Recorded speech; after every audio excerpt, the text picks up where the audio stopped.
कथा पूरी नहीं होती, लेकिन कल्पना करिए अगर हनुमान जी ना होते तो क्या होता। हनुमान जी नहीं होते तो क्या कथा होती। कोई जाता सीता जी को लाने के लिए लंका में, हनुमान ही समर्थ थे, और चाहे वो कितने भी बातें कर ले, किसी वानर में सामर्थ्य नहीं था। तो हनुमान जी की जो महिमा है, हनुमान जी मिले सुग्रीव के दूत के रूप में, लेकिन जिस रूप में मिले हैं, जैसे मिले हैं, और ऐसे भगवान के अनन्य भक्त हो गए। तुलसीदास के रामायण में तो केवल भक्त है, भगवान के गुलाम दास है, लेकिन वाल्मीकि रामायण में वो सखा है, मित्र हैं, परामर्श देने वाले हैं, सब कुछ है। भगवान को छिड़कते भी हैं कि आप ये गलत कर रहे हैं। तो हनुमान जी का चरित्र बड़ा ऊंचा है। ये कथा हनुमान जी के ऊपर केवल नहीं है, भगवान राम और हनुमान जी जब किष्किंधा कांड में मिले हैं, उन परिस्थितियों पर 3 दिन की चर्चा है। 3 दिन में 4.25 साढ़े 4 घंटे में ये पूरी कथा तो समाहित नहीं हो सकती, कोशिश की जाएगी। लेकिन आप लोगों से प्रार्थना है कि आप लोग अधिक से अधिक संख्या में आइए और इस नए विषय पर इस कथा का आनंद लीजिए और अधिक से अधिक लोगों को लाइए। कहा जाता है कि मित्रम धर्मेण योजय, कोई मित्र हो तो अच्छे काम में उसको जोड़ना चाहिए, स्वयं भी जाए, दूसरों को भी ले जाए। तो आप सबका बहुत बहुत धन्यवाद, आप आए और इसी तरह कल भी कल परसों आइए। और आप लोग कृपा करके जहाँ बैठे हो शांति से बैठे, आपस में चर्चा न करें, चर्चा करने से व्यासपीठ को असुविधा होती है। अब मैं श्री सुधीर बाबू से अनुरोध करूंगा, आप कृपा करके आए और व्यासपीठ को माल्यार्पण करें। श्री सुधीर बाबू और श्री वर्मा जी, आप भी आइए। ये भी मंदिर के हनुमान जी ही हैं, छोटे हनुमान जी हैं। हर कार्यक्रम में, हर धार्मिक सामाजिक आयोजन में वर्मा जी, उम्र 82-83 हो गई, लेकिन आज भी उत्साह स्फूर्ति, सुबह योगा से लेकर सागर तक सब में रहते हैं। और हमारे राजकुमार जी बड़े थे, आप भी आइए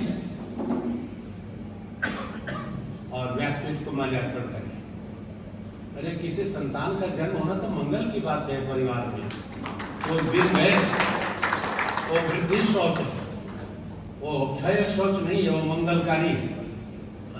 और पाठक जी आप भी पधारिए और माल्यार्पण करिए।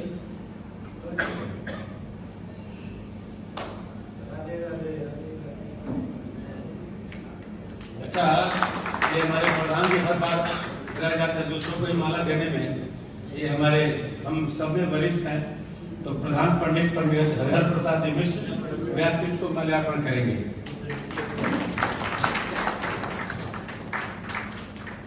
शर्मा जी आप भी पधारिए, आप भी सायंकाल की रामायण ये मंडली के अंतरंग सदस्य हैं।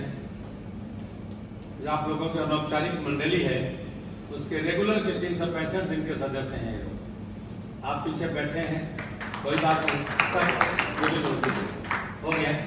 तो अब समय नहीं लेते हुए मैं आपसे अनुरोध करूंगा कि आप लोग अपना अपना मोबाइल बंद कर लीजिए। अगर बंद करना नहीं, अब फिर आप मोबाइल उठा लीजिए, कैसे होगा? थोड़ा मोबाइल से दूरी बनाइए 100 घंटा। हाँ, और मैं अपना मोबाइल बंद कर लीजिए। मैं प्रारंभ करना चाहूंगा कि महाराज जी अपनी कथा प्रारंभ करें। अगले 6:45 बजे तक आप लोग कृपा करके बैठे। आज वर्षा हो रही थी, लगा कि कथा में व्यवधान आएगा, लेकिन भगवान की कृपा है, सायंकाल अच्छा मौसम हो गया और करेंगे तो कल भी अच्छा होगा। हम सब उसी की आशा में हैं। धन्यवाद।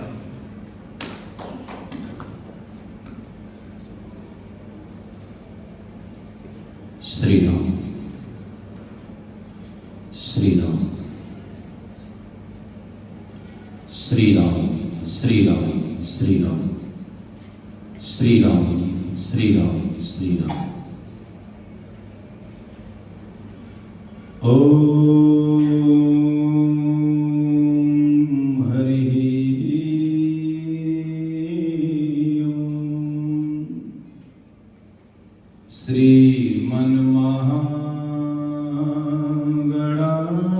श्रीमन्महागणाधिपतये नमः। श्री सद्गुरु चरण कमलेभ्यो नमः। गंगा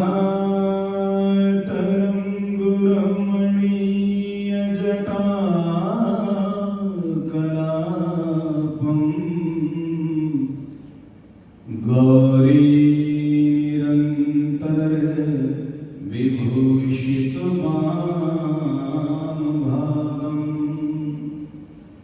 नारायणप्रियमनन्दुमदापहारम्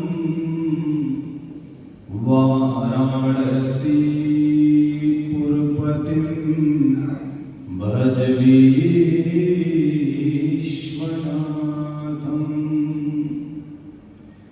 श्रीरामः शरणं समस्तजगतां रामं विना का गति रामेण प्रतिहन्यते कलिमलम् रामाय कार्यं नमः। रामात् त्रस्यति कालभीमभुजगो रामस्य सर्वं वशे। रामे भक्तिरखण्डिता भवतु मे राम त्वमेयमाश्रयः।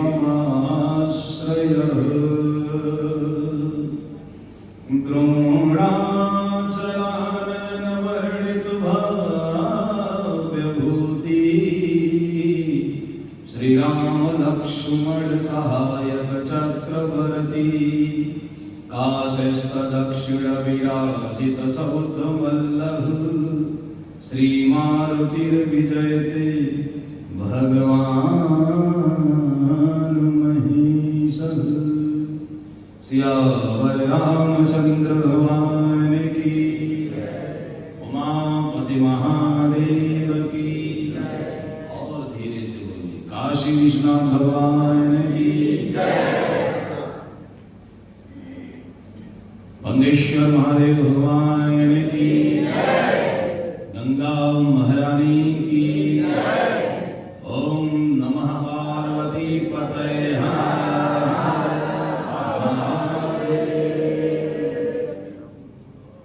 मेरे प्रभु श्री रामभद्र जी महाराज पारंपा भगवती विदेह तनया मैया जानकी जो पराक्रम के प्रयागराज संत हनुमंतलाल जी महाराज काशी विश्वनाथ भगवान मंगेश्वर महादेव भगवान के पावन चरणारविंद में बालक रितेश का अकिंचन रितेश का कोटि कोटि नमन स्वीकार। त्रिदिवसीय मानस कथा आयोजन एक घड़ी यादो गरी यादो में पुनिया संगत कीजे साधु की कटे कोटि अपराध। जब क्षणार्धम नैव जानामि दैव किम करिष्यति तो क्षण मात्र में परमात्मा को भज करके हम बहुत कुछ प्राप्त कर सकते हैं। भजें तो इस आयोजन के मूल में आप लोगों के जीव परिचित सहजता सरलता सौम्यता साधुता सहृदयता की साक्षात प्रतिमूर्ति आदरणीय भाऊ और इस कार्यक्रम के संचालन की समग्र प्रतिभा अपने अंदर समाहित करने वाले तिवारी जी, उपस्थित श्रोता समाज, अर्चनिया वंदनीय हमारी स्नेहमयी माताएं, बेटी, बहनें, जब जीवन में भगवान की स्मरण का समय आता है तो पूछा जाता है भगवान का स्मरण कैसे होता है। हनुमान जी जब लौट करके आए थे और सीता जी की विपत्ति का वर्णन करने लगे तो बड़ी गजब की बात हनुमान जी ने कहा, सीता के अति विपत्ति विशाला बिनहि कहे भल दीन। बड़ी विपत्ति है, बिना कहे ठीक है। भगवान ने कहा हनुमान विपत्ति किसे कहते हैं जानते हो? विपत्ति किसको कहते हैं? वहां गोस्वामी जी ने बड़ी सुंदर अर्धाले प्रस्तुत की। कह हनुमंत विपत प्रभु सोई जब तब सुमिरन भजन न, जब सुमिरन हो तो संपत्ति है। यानी यूं कह ले, भगवान का स्मरण ही संपत्ति है और भगवान का विस्मरण ही विपत्ति है, और कोई विपत्ति नहीं है। हम लोग स्मरण करने के लिए आए हैं, ये हम लोगों की संपत्ति है, ये कभी लुटने वाली नहीं है। आइए दोबारा भगवान के नाम का संकीर्तन कर लिया जाए। फिर जो प्रसंग है उस पे जो ईश्वर की मति है उसके अनुकूल गति होगी, अपना क्या है, सब उनकी व्यवस्था है। तो सब लोग बड़े प्रेम से भगवान के नाम का संकीर्तन करेंगे, धीरे धीरे मंद मंद गति से ताली बजाएंगे। श्री राम जय जय राम, श्री राम जय जय राम, श्री राम जय राम, श्री राम जय राम,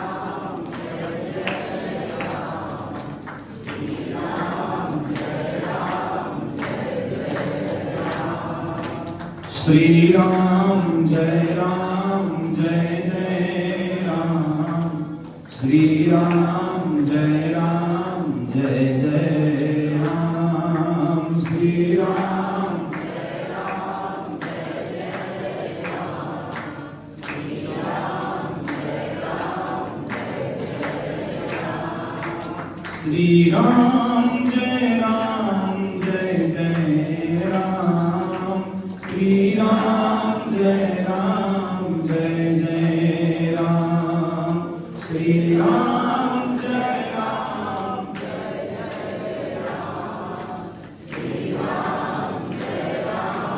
राम, श्री राम जय राम जय जय राम, श्री राम जय राम जय जय राम, श्री राम जय राम जय जय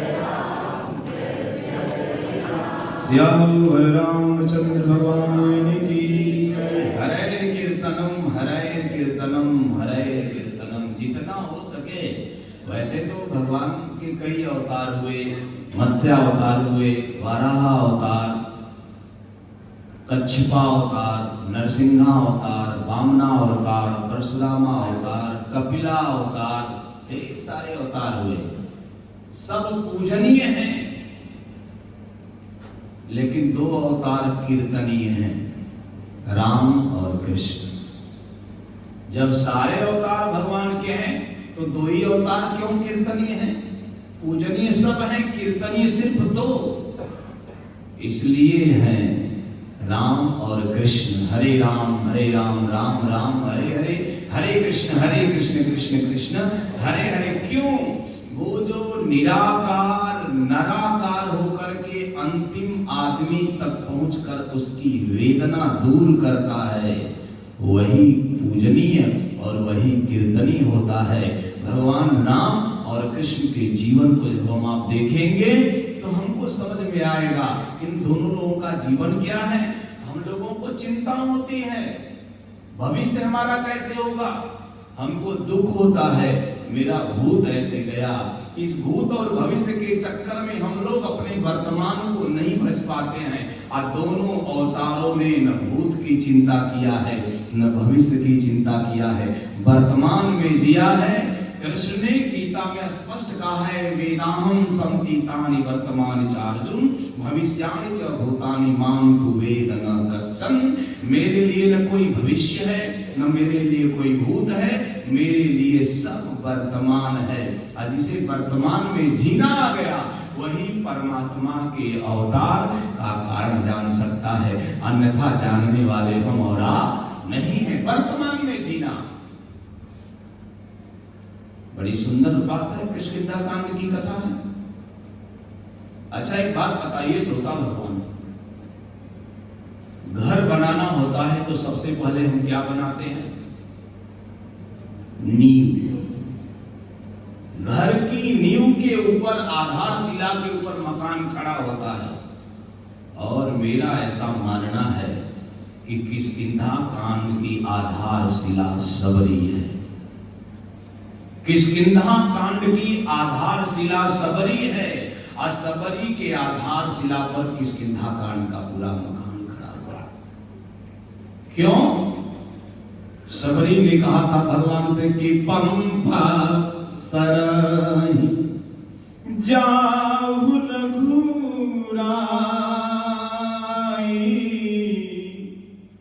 तहाँ हुई सुग्रीव मिताई। पंपा सरोवर पे जाओ, वहां सुग्रीव से आपकी मित्रता होगी। कितनी भक्ता है सबरी। वाल्मीकि जी लिखते कि तो दृष्ट्वा तु तदा सिद्धा समुत्थाय कृतांजलि पादौ जग्राह रामस्य लक्ष्मणस्य च धीमतः। भगवान के चरणों को सबरी ने हृदय में स्थापित किया, पाद प्रक्षालन किया।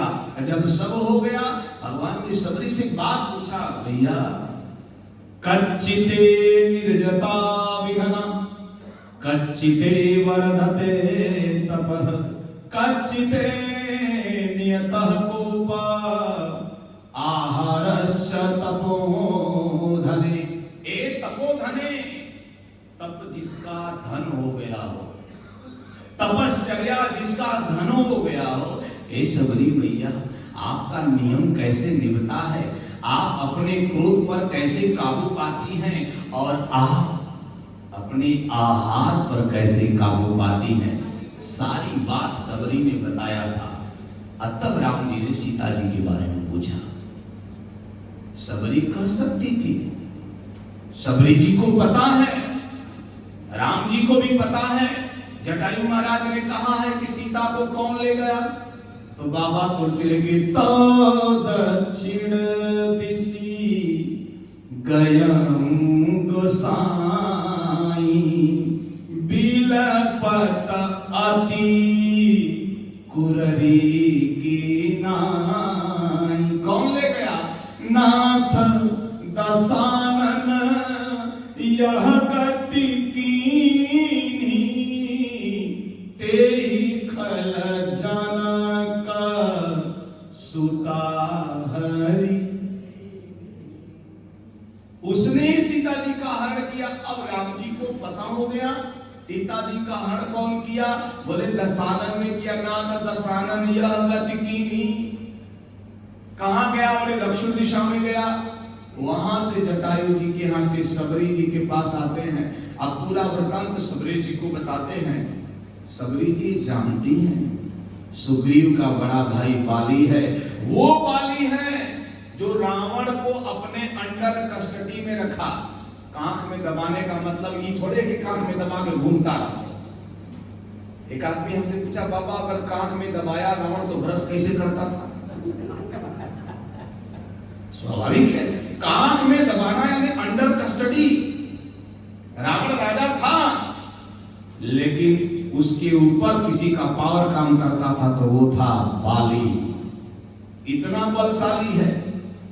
जब सबरी जी को मैया सबरी को भगवान ने बता दिया कि लेकर के रावण गया है, तो सबरी इतना तो जरूर मतंग जी के आश्रम में रह करके जानती थी कि बाली और सुग्रीव दोनों भाई हैं, क्योंकि मतंग ने श्राप दिया था बाली को। जब श्राप दिया था तो सबरी जी को पता रहा होगा कि बाली कितना बलशाली है। तो सबरी ये भी कह सकती थी किष्किंधा में चले जाइए, बाली से मित्रता कर दीजिए, बाली से एक खत लिख देगा, रावण सीता जी को पहुंचा देगा। लेकिन सबरी ने ऐसा नहीं कहा।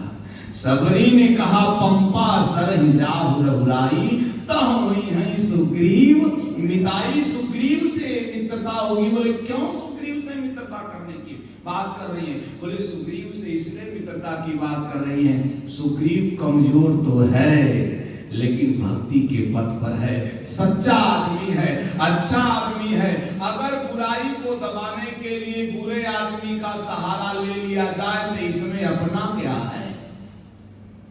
राम का अवतार क्यों हुआ?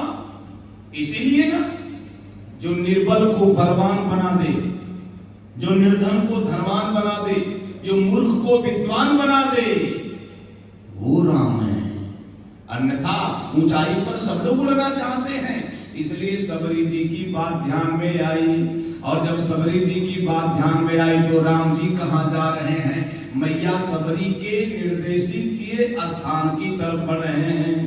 आगे चले बहुरी रघुराया, का पर्वत नियराया।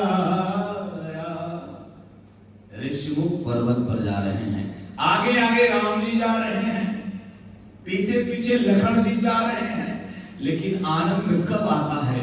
वारे कविता कर्ण केसरी कविकुल चक्र चूड़ामणि कलि पावना अवतार कवि कुलकुमत कलाधर हिंदी साहित्य गगन के प्रचंड मार्तंड प्राप्त स्मरणीय पूज्यपाद संत प्रवर गोस्वामी तुलसीदास जी ने रामचरितमानस के स्मरणीय पृष्ठों पर स्वर्णिम अक्षरों में अंकित करके ये बात उद्धृत कर दिया और बता दिया कि जीवन में अगर आपको सतपथ पे चलना है तो श्लोक में अंतिम श्लोक पे लिखते कि कृतनः पीबन्ति सततम श्री राम नामृतम। किष्किंधा कांड का अंतिम श्लोक है मंगलाचरण की लाइन, कृतनः पीबन्ति सततम श्री राम नामामृतम। कृतज्ञ लोग सतत राम नाम रूपी अमृत को पीते हैं। अच्छा भैया, राम नाम अमृत क्यों है बाबा तुलसी? तो बाबा तुलसी बड़ा इशारा अकलमंद इशारा काफी बड़े इशारे से लिखते हैं उसके नीचे की मुक्ति जन्म वही जान ज्ञान खान अगहान कर जह बस शंभु भवान सुकासी से कसन जरत सकल सुरबिंद विषम करल जहि पान किया तेन भजसि मन मंद को कृपाल शंकर सरिस। एक तरफ लिखते हैं कितना पीबन्ति सततम श्री राम नामामृतम, और दूसरी दोहे में लिख देते को कृपाल शंकर सरिस, यानी इस अमृत का पान कौन करते हैं? शंकर करते हैं। और शंकर कौन है? तो बाबा तुलसी लिखते कि शंकर सुवन केसरी नंदन। हनुमान जी महाराज हैं।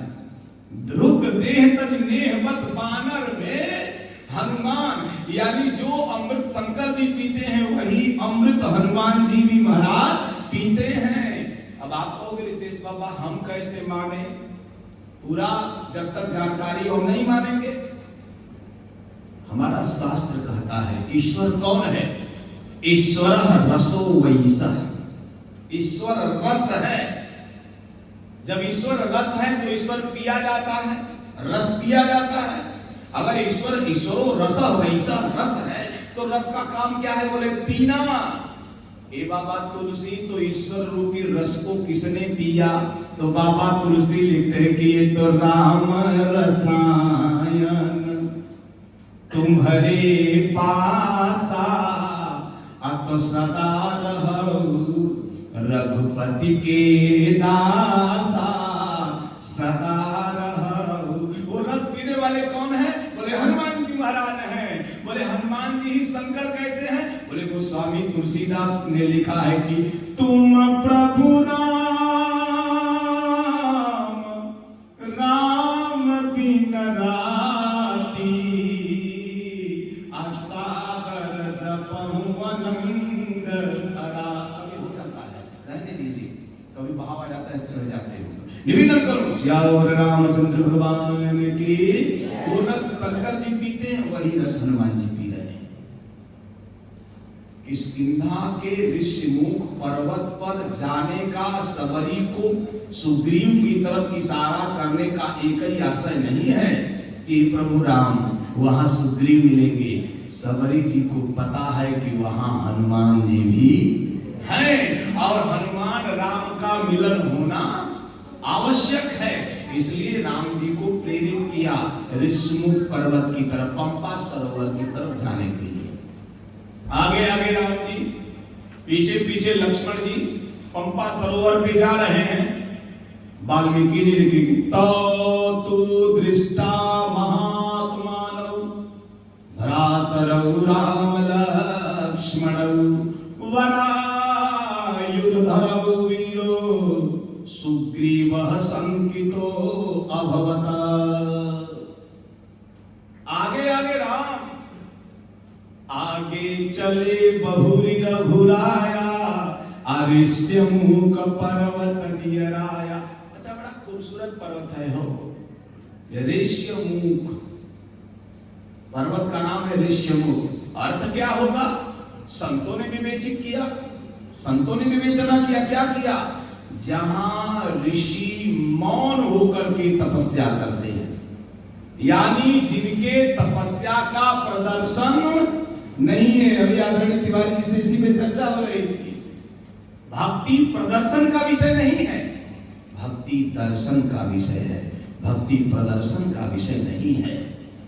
जाप प्रदर्शन का विषय नहीं है, दर्शन का विषय है। यानी जहां ऋषि लोग मूक होकर के भगवान को अहर्निश भजे, कोई जाने ना कि क्या भज रहे हैं, कब भज रहे हैं, कैसे भज रहे हैं, ये व्यवस्था ना जाने, और हम आप कैसे भजते हैं। गजब के हम आप हैं। अगर किसी मंदिर में पंखा दान दे दिए तो पंखे की पंखुड़ी पर लिखवा देंगे स्वर्गीय पिताजी की पावन स्मृति में। और जैसे पंखा का स्विच ऑन, पिताजी नाचना शुरू करेंगे, लल्ला को फंसाया। जब तक पंखा चलेगा तब तक मैं नाचता रहूंगा, 84 लाख योनि में नाचू चाहे ना नाचू, मंदिर में तो नाचना कन्फर्म है। विनोद का विषय नहीं है। किसान जो लोग होंगे या पढ़ते लिखते जो लोग होंगे, इस बारे में, किसानी के बारे में जानते होंगे। किसान जब खेत की जुताई करता है, अब बीज जब छिड़कता है तो इसको बाद फिर बीज को मिलाता है, फिर बीज को मिलाता है और मिलाकर के बीज को ढकता है। यानी जब तक बीज मिट्टी में ढकेगा नहीं तब तक जमेगा नहीं। और जो बीज मिट्टी के ऊपर हो जाता है उसे चिड़िया चुन जाती है और वो जमता नहीं है। उसी प्रकार जो दान दब जाएगा वही फलित हो जाएगा, और जो ऊपर दिखाई देगा उसका फल मिलने वाला नहीं है। इसी को और मतों में कहा गया, दायां हाथ दान दे तो बाएं को पता। ये मतलब है, ये आशय है भक्ति का। प्रदर्शन का विषय भक्ति नहीं है। तो ऋषि लोग मौन होकर के तपस्या कर रहे हैं। आज जैसे राम जी का पांव पर्वत की तरफ बढ़ा, वैसे पर्वत के शिखर पर बौखलाहट हुई। दूर से सुग्रीव ने देखा, तो दृष्ट्वा महात्मानौ भ्रातरौ राम लक्ष्मण। दो भाइयों को देखा, आगे आगे राम है, पीठ पर क्या है? पीठ पर जो है कंधे में लगा है सारंग, पीठ पर दोनों तरफ तुड़ीर, कमर में बंद है बेल्ट, और दोनों की तरफ, एक तरफ तलवार और दूसरी तरफ कृपाण। ये राम और लक्ष्मण का वेश है। यही राम और लक्ष्मण का वेश है। हमारे यहां उदास का मतलब मुंह लटकाना नहीं है। लोग कहते हैं उदास, उदासी संप्रदाय, उदासी संप्रदाय हमारे यहां है। उदासी संप्रदाय का मतलब क्या? जितने साधु हैं 2.5-3 किलो का मुंह लटका के बैठे रहे, उसको उदासी नहीं कहते हैं।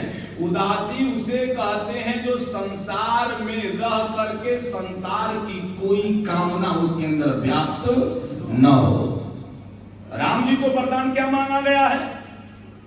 तापस वेश विशेष उदासी, 14 बरिस राम बनवासी।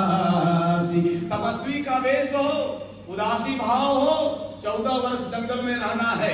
इसी बात को भरद्वाज जी ने भरत जी से कहा कि सुनहु भरत हम झूठ न कहीं, आ उदासीन तापस बन रही।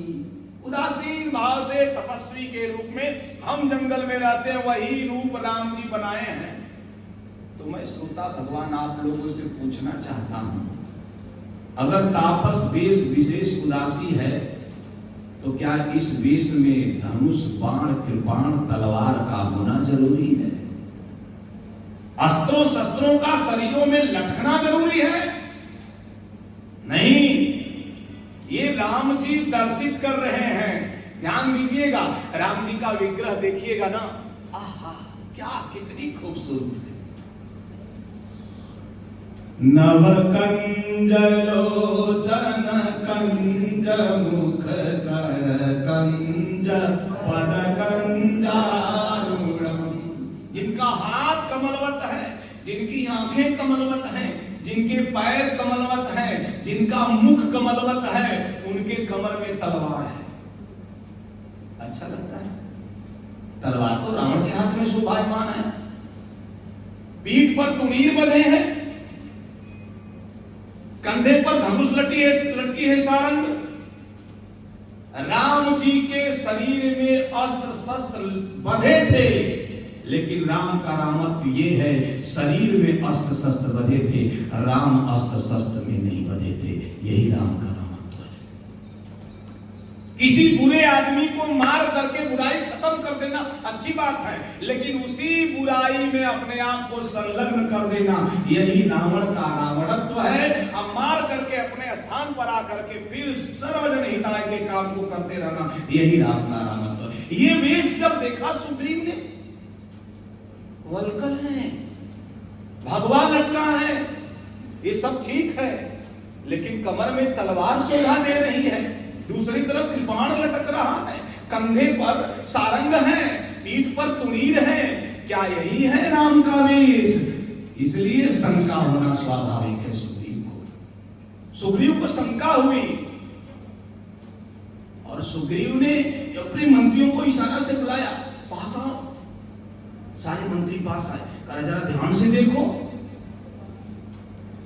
कहरह सचिव सहित सुग्रीवा, सचिवों के साथ है, सुग्रीव रह रहा है, लेकिन राम जी के इस वेश को देखने के बाद ऊपरी आकृति के ऊपरी आवरण में आंखें फंस करके रह गई और अंदर तक उसकी पहुंच सुग्रीव की नहीं हो गई। जो बाहरी आवरण में उलझ जाता है वो अंतर के भावों को जानने का अधिकारी नहीं है। अंतर के भाव को कब जानेंगे?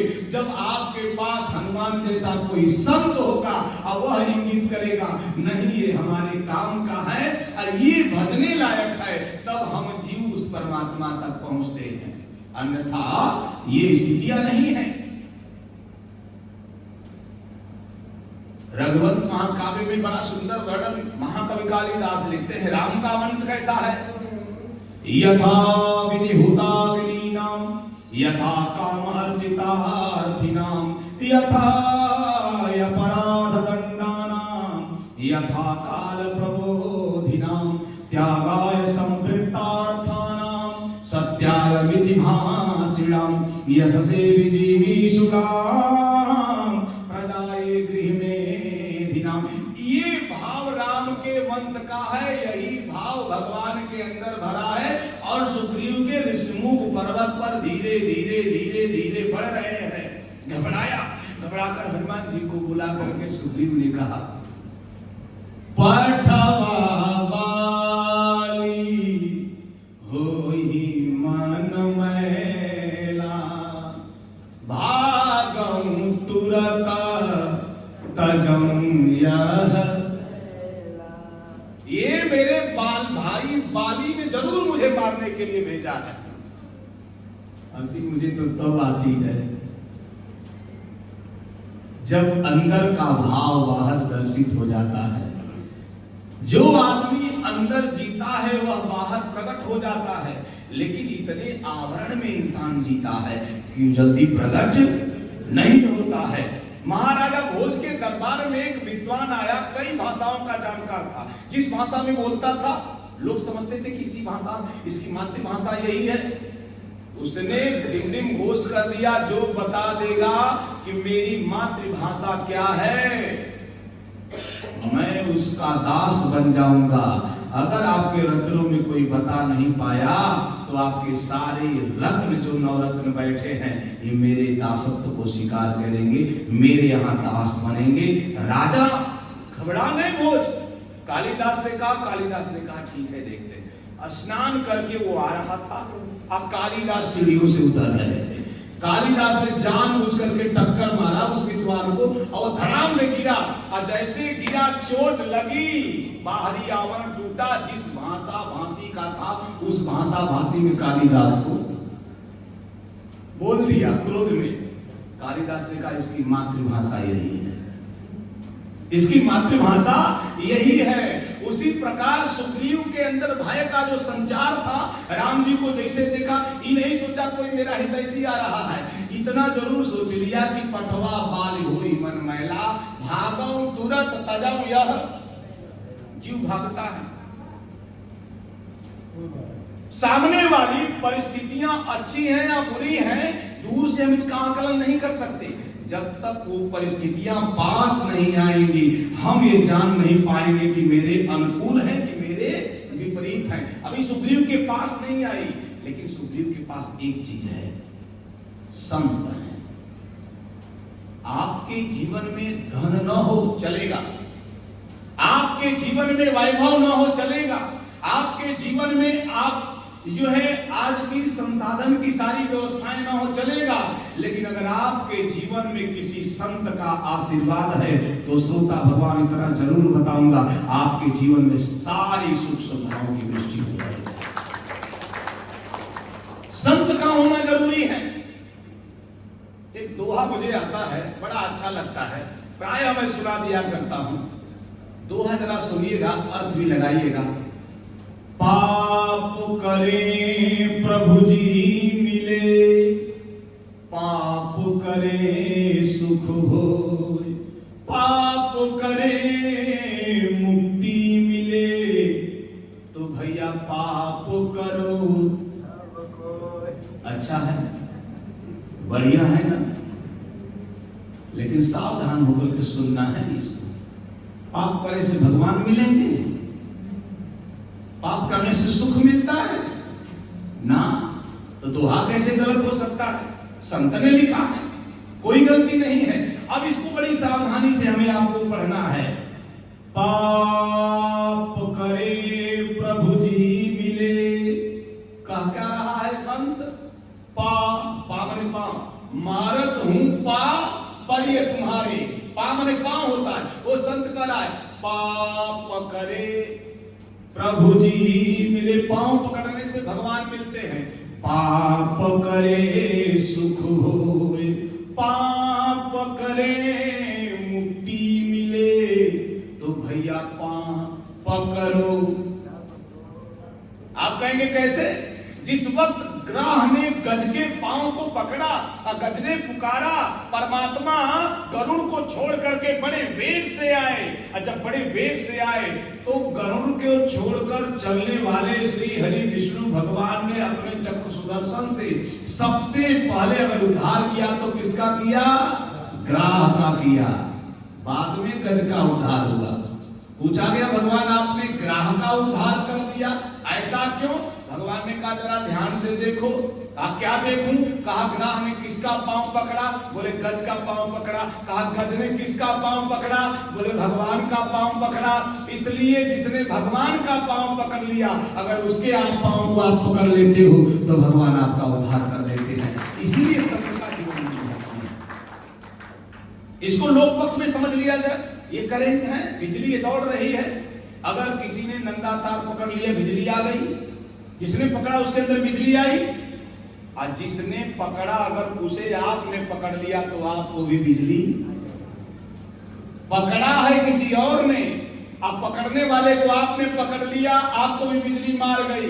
उसी प्रकार अगर आप भगवान को न पकड़ पाओ, सुग्रीव न पकड़ पाए, कोई चिंता नहीं है, लेकिन सुग्रीव ने उसको पकड़ लिया जिसने भगवान के पांव को पकड़ा था। सुग्रीव का भी उद्धार हो गया। उसी प्रकार आप घबराना मत, उस संत को पकड़ लेना जिस संत ने भगवान को पकड़ा है। पकड़ लिया सुग्रीव ने हनुमान जी को। हनुमान, हाँ, बोले हनुमान जी कौन है? दौड़ा चला नयन वर्णित भव्य भूति, श्री राम लक्ष्मण सहायक चक्रवर्ती, काशिस्थ दक्षिण विराजित सौख्यमल्लः, श्री मारुतिर्विजयते भगवान महेश, श्री भारत प्रवर युद्ध रथोधत, श्री पार्थक केतन कराल विशाल मूर्ति, उच्चैर घना घन घटा विकटाटहास, श्री कृष्ण पक्ष भरणः शरणं ममास्तु, सब सुखदाई तुम्हारी शरणा, तुम रक्षक काहू को डरना। सुग्रीव भी हाथ जोड़ लिया, मानो सरकार गला देखो। हनुमान जी ने सुग्रीव को समझाया, धैर्य रखिए। अब ही देखा जाता है, अब यहां जीव गलती क्या करता है, यहां जीव गलती करता है। जैसे हनुमान जी ने कहा धैर्य रखिए, देखते हैं, वैसे सुग्रीव ने देखा सारे बंदर भालू बड़े वेग से जिधर से राम जी आ रहे हैं भागते हुए, पहाड़ों को विदीर्ण करते हुए, वृक्षों को तोड़ते हुए, लताओं को फाड़ते हुए सुग्रीव के चरणों में जोर जोर से हाँफने लगे। अरे क्यों हाँफ रहे हो? दो बलशाली धनुर्धर ऋषिमुख पर्वत की तरफ, पाप की तरफ बढ़ रहे हैं। अब सुग्रीव का भय और बढ़ गया, और बढ़ा। जैसे भय बढ़ा विवेक चला गया। हनुमान जैसे संत को सुग्रीव बोल बैठा कि धरि बटु रूप देखते जाई, अकसी जान जिया सयाना बुझाई, धरि बटु रूप। हनुमान बटु का रूप बनाओ। बटु का बहुत लोग बटु नहीं जानते हैं। बटु उसको बच्चे को कहते हैं जो बच्चा वेदाध्ययन के लिए गुरुकुल में जाकर के वेद का अध्ययन करता है, तो वेदाध्ययन रत बच्चों को बटु कहा जाता है, गुरुकुल में रहा करते। अब बटु का रूप बना करके जाओ और पता लगाओ ये कौन है। ये सुग्रीव की अल्प बुद्धि का परिचायक है। सुग्रीव को ये पता नहीं है कि इस ऋषिमुख पर्वत क्षेत्र में, पंपा सरोवर के तलहटी में, इस पुष्करणी के किनारे जब मतंग का आश्रम उजड़ गया, सिवाय सबरी के कोई नहीं है, जब मतंग नहीं रहे, तब बटुओं का आश्रम और बटुओं का गुरुकुल भी समाप्त हो गया। अगर बटु का रूप बना करके हनुमान जी जाएंगे तो राम जी जो जंगल जंगल घूम रहे हैं वो जान जाएंगे, इधर जब कोई गुरुकुल नहीं है तो बटु कहां से आ गया, शंका का विषय हो जाएगा। लेकिन जीव भय खा गया, जीव डर गया, संत को निर्देशित कर दिया। लेकिन संत तो अपने में समाहित है। संत ने कहा ठीक है, आप धैर्य धारण करो, मैं जाता हूं। सुग्रीव ने कहा बटु बनो, और हनुमान जी क्या बन गए? कहा विप्र रूप धरि कपिता गया। विप्र का मतलब क्या होता है? विशेष प्रज्ञा। विप्र का मतलब जिसकी विशेष प्रज्ञा हो, जो सत असत का भान कर सके, जिसकी प्रज्ञा, पाप पुण्य का अलग भाव कर सके, जिसकी प्रज्ञा, उचित अनुचित का जो विवेचन कर सके, जिसकी प्रज्ञा, वो है विप्र। विशेष प्रज्ञा के साथ हनुमान जी गए, विप्र का रूप बनाए, राम जी के पास पहुंच गए। और जैसे राम जी के पास पहुंचे तो रूप बनाए सरकार, रूप बनाए, और रूप बनाना और रूप में निहित होना, दोनों में अंतर है। जिन जिन लोगों ने रूप बना करके राम जी को जानना चाहा, उन लोगों ने राम जी के पास जाकर के राम का को भी नहीं जान पाया।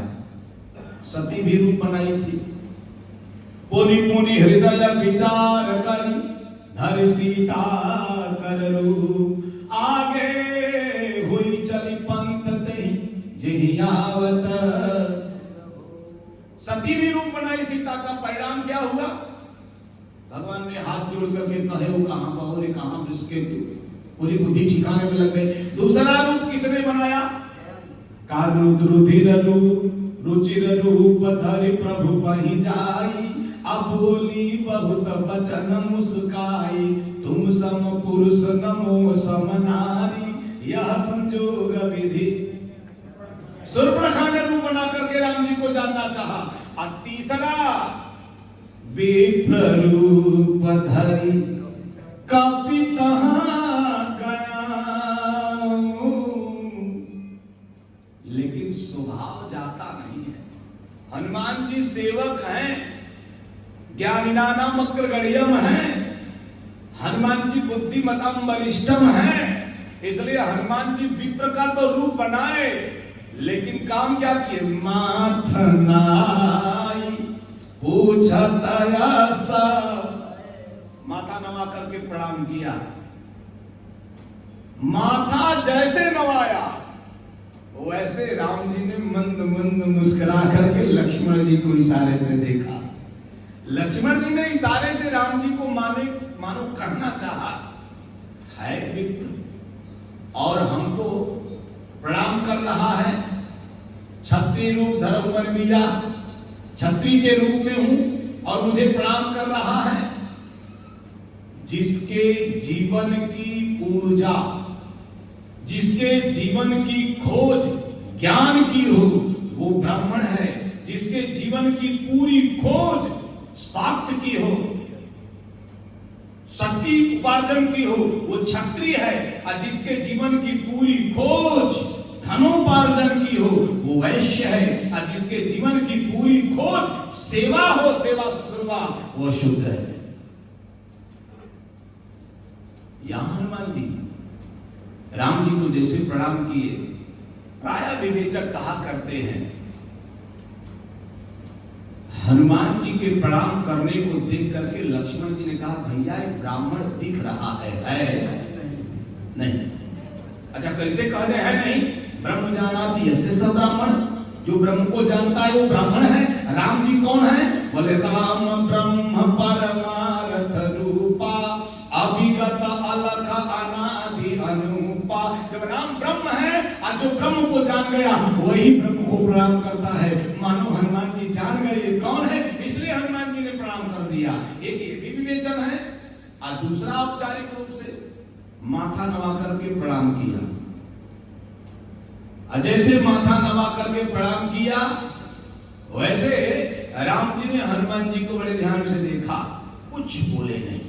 अच्छा, कोई किसी को प्रणाम करे, आप हमें प्रणाम करें और मैं आपको देखूं ना, आपको कैसा लगेगा? महाराज जी को मैंने प्रणाम किया, महाराज जी कुछ बोले नहीं। वैसे हनुमान जी ने राम जी को प्रणाम किया, राम जी कुछ नहीं बोले, एक शब्द नहीं बोले। जब कुछ नहीं बोले तो हनुमान जी फिर बोल गए। एक बार नहीं बोले साहब, 11 बार हनुमान जी बोले।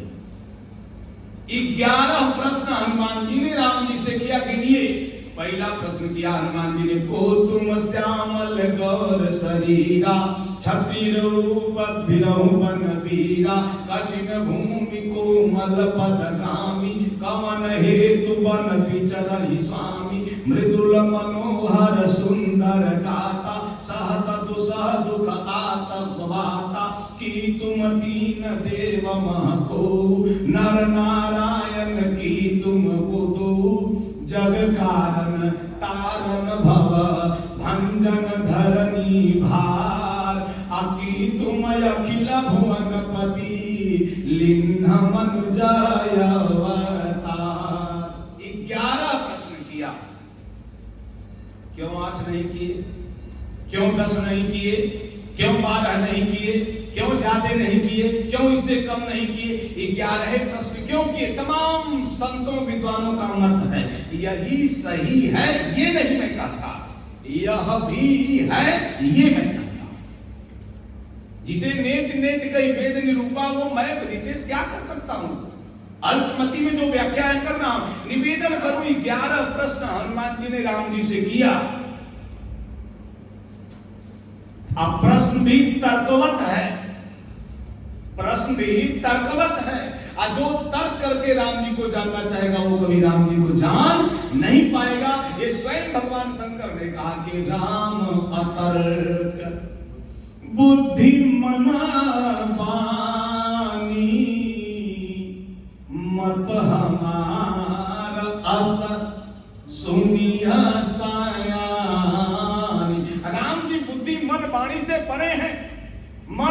बचन छाणी चतुराई, तो भजत कृपा करिहई। जो मन से, कर्म से, वचन से चतुराई छोड़ देता है वही रघुराई को पाता है।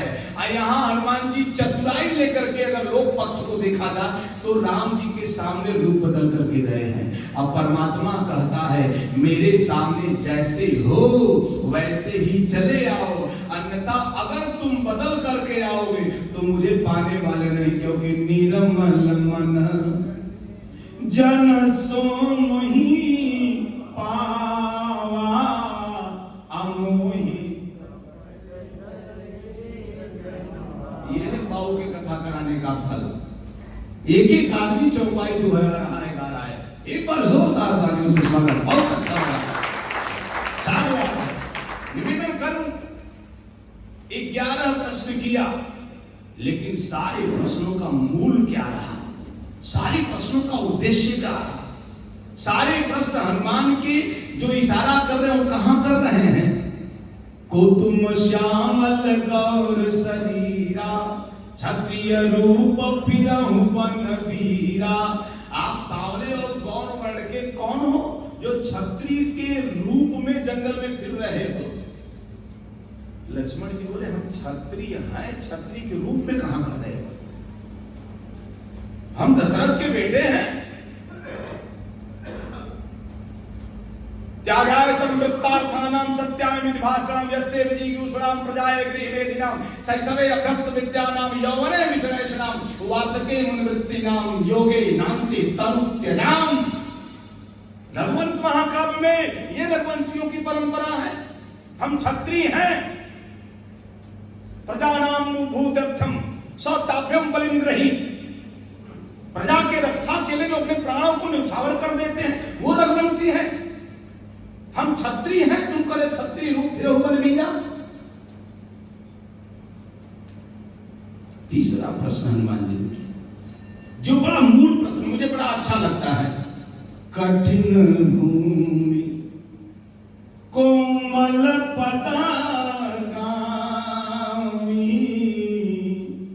कवन हेतु बिचरहि बाना।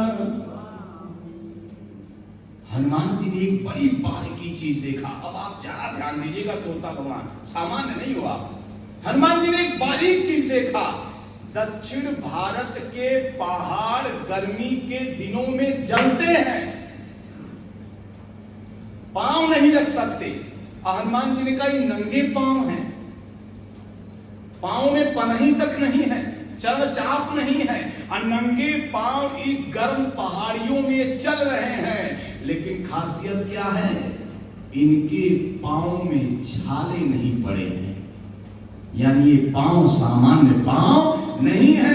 अरे रामे के जैसे भरत राम ही की अनुहारी, सहसा लख न सकहि नर नारी। लेकिन वही भरत जब राम जी को मनाने के लिए चित्रकूट जाते हैं तो तीर्थराज प्रयाग के बालू रेती में जब चलते हैं तो उस भरत की स्थिति क्या है, बोले झलका झलकत पायना कैसे, पंकज कोस ओ सकना जैसे। जैसे कमल की पंखुड़ियों पर सफेद सफेद ओस की बूंदें पड़ी हैं, वैसे लाल लाल भरत के चरण में सफेद सफेद छाले पड़ गए हैं। अरे जो भरत राम जी के ही जैसे हैं, अनशन सहित मनुज अवतारा, लइहो दिनकर वंश उदारा।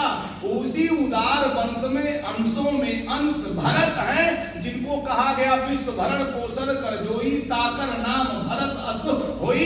जो विष्णु के अवतार हैं वो भरत के पांव में प्रयागराज में छाले पड़ गए। आइए नंगे पांव दक्षिण पहाड़ियों में टहल रहे हैं, लेकिन इनके पांव में छाले नहीं है, यानी ये पांव सामान्य पांव। ये हनुमान जी की बारीकी है।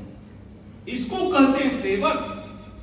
सेवक का ध्यान परमात्मा के चरणारविंद में होता है, वो सेवक होता है। पांव को देख करके थरथरा गए हनुमान जी। कठिन भूमि कोमल पदगामी, कवन हेतु वन विचरहि स्वामी। जिस वक्त समुद्र की छाती पर पुल का निर्माण हो रहा था, नर नील पत्थर दे रहे थे, पुल बन रहा था, राम का नाम लिखा जा रहा था, सेतु का निर्माण हो रहा था। अचानक भगवान राम ने देखा, अकॉर्डिंग टू पीयूष मानस पीयूष ने विद्वानों ने उद्धृत किया है, एक गिलहरी पेड़ से उतरती है, समंदर में जाती है, पूंछ को भिगोती है, अब पूंछ में रेती लपेटती है, पुल पे जाती है, दो पत्थरों के बीच की दरार में पूंछ को झाड़ती है। राम जी ने एक बार देखा, दो बार देखा, 3 बार देखा, भगवान से रहा नहीं गया और भगवान ने उस प्यारी सी गिलहरी को हाथ में उठा लिया, हाथ में उठा करके उसके पीठ पर स्पर्श किया। संत कहते हुए राम जी के स्पर्श की 3 धारियां बन गई। उधर मेरा विषय नहीं है, लेकिन स्पर्श किया। स्पर्श करने के बाद भगवान राम ने बड़े प्रेम से गिलहरी से पूछा, ये क्या कर रही हो? गिलहरी ने मानो कहा, सरकार मैं 2 पत्थरों के बीच की दरार को भर रही हूं। पूंछ को समंदर में भिगो रही है, रेती में लपेट रही है, 2 पत्थरों के बीच की दरार को भर रही है, क्या करना चाहती है? गिलहरी ने मानो रोते हुए कहा, सरकार पत्थरों की कठोरता को देख करके, 2 पत्थरों के बीच की दरार को देख करके मेरा हृदय द्रवित हो गया। मैंने सोचा इसी पत्थरों पर राम जी जाएंगे और 2 दरारों के बीच में अगर पांव पड़ जाएगा तो मोच लग जाएगी, इसलिए दरारों को भर रही हूं, दरारों को मैं भर रही हूं। भगवान ने कहा, तो इतनी छोटी है, पुल 100 जोजन लंबा है, भर पाएगी। अब गिलहरी अट्टहास करके हंसती, खिलखिला के हंसती है और हंस करके कहती है, आप भी गजब बात करते हो सरकार। अरे जीव का काम है काम को शुरू करना, काम को पूरा तो परमात्मा करता है। मैंने शुरू कर दिया है, आप पूरा कर दोगे, लेकिन आपके नाजुक कमरों चरण कमल को देखकर मुझसे रहा नहीं गया। ये भक्त भगवान के चरणारविंद को देखते रहते हैं।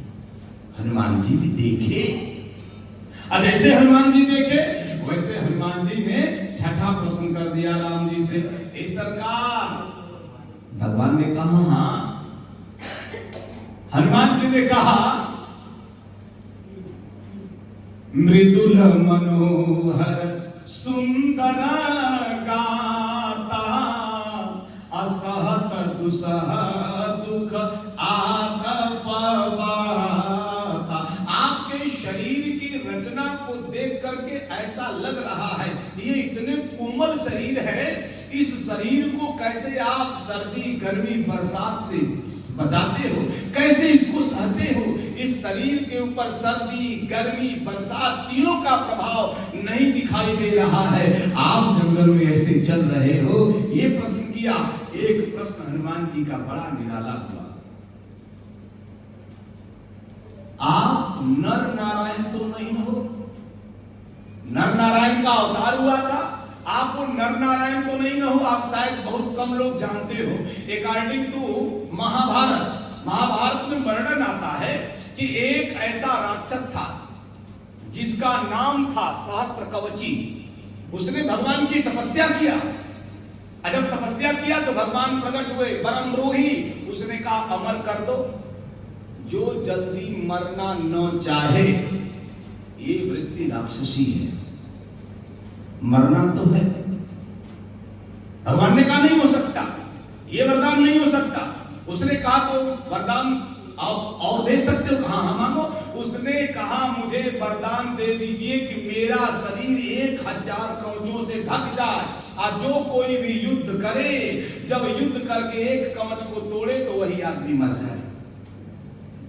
जो कवच तोड़े, कहा तथास्तु। अब वो इतना आतताई हो गया, उसका आतंक कैसे खत्म हो? नर नारायण का अवतार हुआ, दोनों ने तपस्या किया। नारायण ने नर से कहा, 1000 वर्ष मैं युद्ध करूंगा, एक कवच तोड़ूंगा, निष्प्राण होऊंगा, मेरे अंदर प्राण का संचार करना, मैं तपस्या करूंगा, 1000 वर्ष तुम लड़ना, फिर तुम कवच तोड़ना। इस तरह दोनों लोग सहस्त्र कवची से युद्ध करते रहे, उसका कवच टूटता रहा, और जब 999वां कवच टूट गया, जब 1000वां कवच एकलौता बचा, नर की बारी थी। और जैसे नर युद्ध के लिए आगे बढ़े, सहस्त्र कवची आकाश में उड़ा और सूर्यलोक में जाकर के समाहित हो गया, वापस नहीं आया।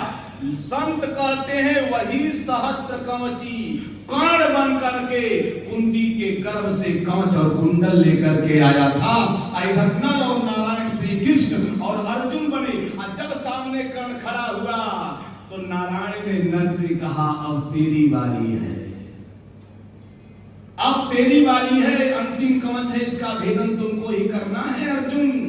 एक नियम है, उसका वरदान है कि जो इस कवच को तोड़ेगा तो उसका प्राण निकलेगा। अगर तूने कवच तोड़ा तो तेरा प्राण गया।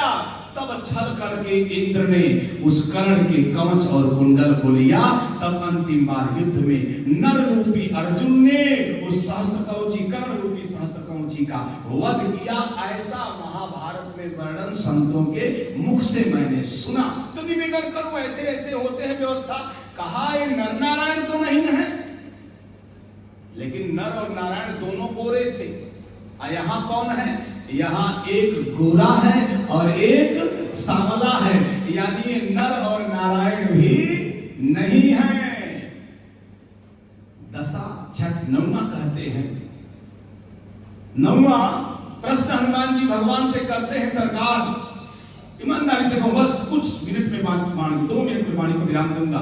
लगातार प्रश्न कर जाते हैं, 11 प्रश्न करते हैं। 11 प्रश्न करके मानो हनुमान जी ने राम जी से कहा, आए प्रभु मैं ग्रहवा रुद्र हूं, आप अपना परिचय बताओ। इशारे में मानो हनुमान जी बताए मैं ग्रहवा रुद्र हूं। आप कहोगे रितेश बाबा ये कहां से है? बोले ई है। जैसे भगवान जी अवतार, सारे देवता अवतार के लिए प्रेरित करके भगवान का स्मरण करने लगे। सुरमुनि गंधर्वा सुनिधर गर्भा के विरंच के लोगा, सब लोग गए संगोतम धारी भूमि विचारी परम विकल वैसो का। जब सारे लोगों ने जय जय सुरनायक जन सुखदायक की अर्चना किया, वंदना किया, आकाश में वाणी हुई, जन डर को हम सिद्ध सुरेशा, तुम ही लाग धरि हम नरवेशा। कश्यप अधिक महातप कीना, तिनका मैं पूरब पर दीना। ते दशरथ कौशल्या रूपा, कौशलपुरी प्रगट नर भूपा। तिनके गृह अवतरि हो जाई, रघुकुल तिलक सुचारे। वहां शंकर जी बीते तेई समाज गिरजा में रहूं। अवसर पाई वचन एक कहूं, हरि व्यापक सर्वत्र समाना। प्रेम ते प्रकट होई मैं जाना। वही हनुमान जी जैसे कहे मैं ग्रहवा रुद्र हूं, आप कौन हो? अब हनुमान जी के प्रश्न पर राम जी कौन सा उत्तर दे रहे हैं? 11 प्रश्नों का कैसे कैसे राम जी उत्तर दे रहे हैं, कैसे आगे बात आगे बढ़ रही है, इन सब बातों को जानने के लिए हम और आप यथावत समय पर यहाँ पधारेंगे और भगवान की कथा को रस से अमृत की तरह से कर्णकुटों से हृदय प्रदेश में उतार करके जीवन को धन्यभागी करेंगे। जय श्री सीताराम, जय श्री राधे श्याम। 2 बार भगवान के नाम श्री राम जय राम, जय जय राम, बोलो श्री राम, बोलो श्री राम जय राम, जय जय राम, बोलो श्री राम जय राम, जय जय राम। ओम नमः पार्वती पतये, हर हर महादेव। ओंकेश्वर महादेव भगवान की। मेरी कथा सुनने के लिए मेरे आधिकारिक चैनल YouTube चैनल पूज्य रितेश जी महाराज को आप सब्सक्राइब करें और भजन और कथा सुने। कल कथा सुबह 7 से 10 बोल के आया हूँ और शाम को आप लोगों के बीच बोलना पड़ा। गाजीपुर में कथा थी, फिर आपके बीच में कथा मात्रैक जीवनम, मेरा जीवन ही कथा है और आप कथा के श्रोता हो। ये प्रेम बना रहे, इसके लिए मेरे चैनल को सब्सक्राइब करें, लाइक करें, शेयर करें, कमेंट करें। बहुत बहुत साधुवाद, बहुत बहुत